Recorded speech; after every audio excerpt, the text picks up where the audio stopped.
Susunod naman nating lulutuin ay ang sinangag. Pero kakaibang sinangag to. Medyo simple lang siya pero lagyan natin ng garnish na fried egg. So ayan, pinirito lang natin yung itlog.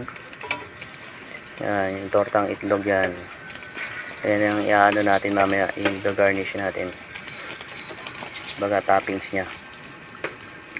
So ayan guys. Balibulit pa rin lang natin yan hanggang sa maluto.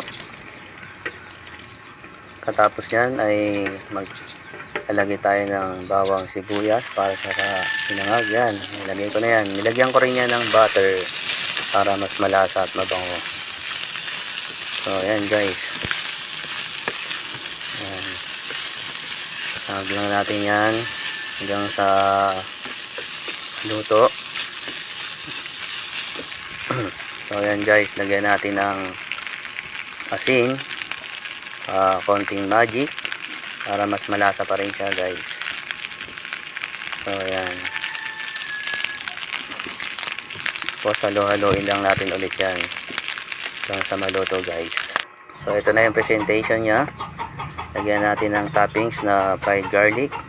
And guys, mission accomplished ulit tayo para sa sinangag. Salamat!